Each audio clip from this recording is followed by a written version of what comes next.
So, the Echoes of Veilbreaker update has just arrived, and as we already knew from past dev streams, this one is all about fine-tuning a lot of the original Veilbreaker update. So, improving the Khal mission experience and tweaking how they work plays a huge part with this update. It's the most prominent part, in fact.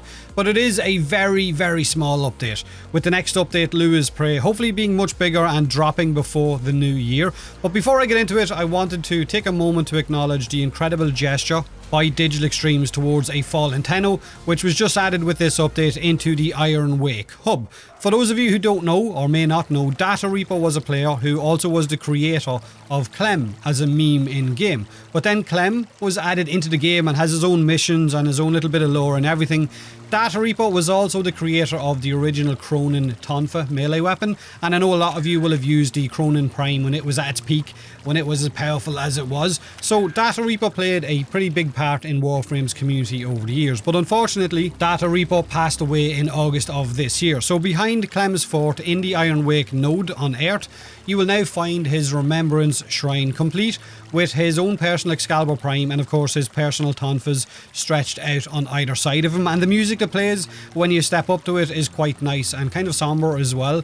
It is a really nice gesture, and I just felt like it was worth noting. Now on to the update and this new boss fight in particular that was added into Khal's mission. Like I said, they've added the new Venkretel and Sprag boss fights into Khal's missions. The Prison Break mission, which is the one that is currently active, is where you will find Venkra, and of course Sprag will show up later on when the Junk Run mission becomes available.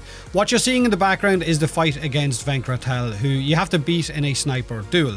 The fight is a stark contrast to what we would be used to in boss fights if you were using your Warframe and your weapons. Using Khal has that damage reset feeling to it, no mods, no power creep, just DACA, I guess, or just you sniping, which I know some players really enjoy and some don't. I know some of you want to use your Warframes and your weapons that you've put so much time and effort into. So the simple question that I wanted to ask, and you can let me know in the comment section below, do you think that this is now the only way Warframe can add any new bosses into the game without us just steamrolling them with our powerful weapons and frames?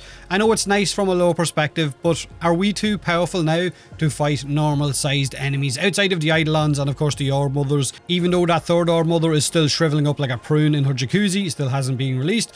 Or do you think that there's a way outside of spongy enemies like what we had with the Archons originally when they were released with the damage attenuation? Do you think there's anything else they could do to make bosses more enjoyable with our Warframes? Now the fight against Venkra, it's worth noting, isn't hard. It's very basic in fact. You just have to snipe her and then snipe her stealth drones once they appear. To get them to appear, you just need to get your Grineer brothers, you command them to stand in one circle while you go and stand in the other, and then the drones appear, you shoot them, and then it is rinse and repeat until you can remove her veil. So it's basically a 1v1 me moment, except you have 6 brothers backing you up that all shoot puffs of air out of their guns at the boss. It is nice to have more action in Khal's missions, that's for definite, and not just have us running around picking up floofs and gene samples, so I appreciate that part of it.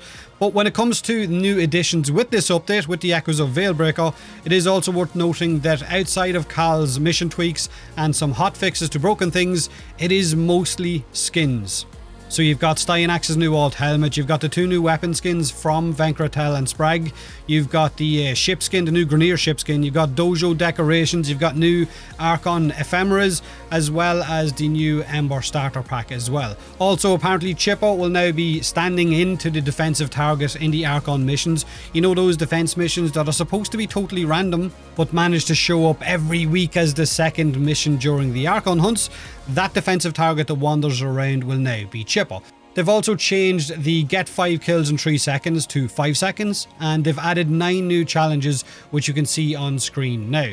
But that's pretty much the update. It took me about an hour and a half to get through all of it, but I don't really need to farm much of anything anymore because I've played the game for so long. But have a great day. Like I said, let me know in the comment section below what you think of the update, and as always, thanks for watching.